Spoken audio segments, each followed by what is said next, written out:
working with Johnny Moe, I mean, it must have been a dream come true. What did that mean to you? And also, what makes him such an accomplished filmmaker? Working with Zhang Yimou was an actual dream come true.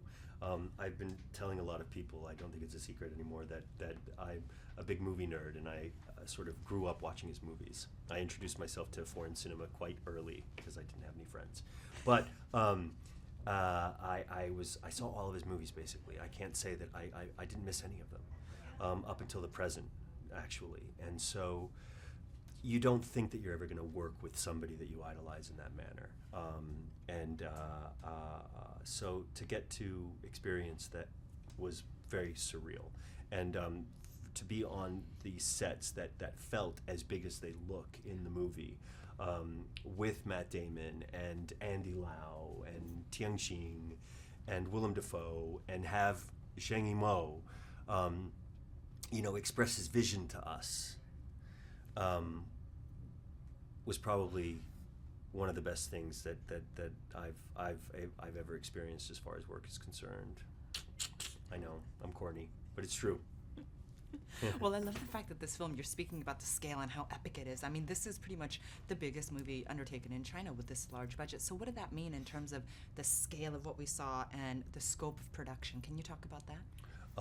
It's interesting because, the first time that I saw the trailer for the longer trailer for The Great Wall, and seeing some of the shots in their finished form, it was interesting to feel like, yeah, I was there. It wasn't the kind of thing where while we were shooting, it was sort of like this studio experience with a bunch of green screen.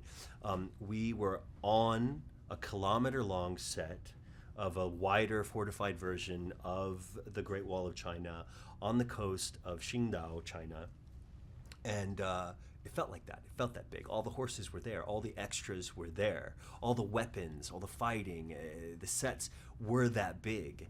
And so it was exciting to see it in its finished form, but seeing it was exactly what it felt like doing it. You know what I mean? Which was interesting. I also visited the Great Wall of China, but after we'd started shooting the movie, so it was almost hard for me to not imagine Taote monsters, scaling the walls and trying to attack. I had to kind of my context and the association that I had was a little inappropriate when I visited the wall, because that's how real it felt. That is so awesome. I love it. Well, speaking about the Taote monsters, I mean, there's so much mythology that you guys built around the story of the Great Wall. Can you speak about that and how it relates to the wall that you guys are talking about? I didn't know anything about the Taote monster before I did this movie, because I think that it sort of disappeared under the popularity of the dragon. And so that was kind of fascinating to get to learn about that and to see that it was actually on a yuan, and that its image is seen not everywhere, but in some places in China. It's quite popular. And so to get to kind of flesh out a myth that is lesser known to the rest of the world, and to kind of cleverly build it around a story like this is really cool, I think. So what is the story that you guys are telling with the mythology? They come from the story of the Taote is mythically known as the son of the dragon, and I think it's the 9th son of the dragon that comes from mysteriously comes from a jade mountain that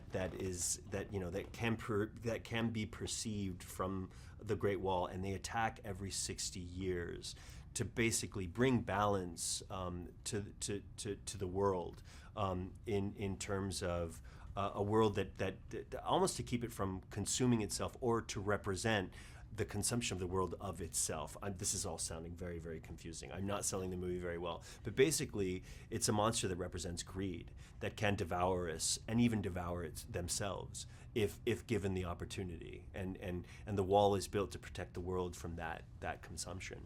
And last question, your chemistry with Matt Damon. I mean, you guys have so many facets, so many colors. It's awesome. How was it working with Matt Damon? It was amazing working with Matt Damon. He's the most generous person that I've ever worked with.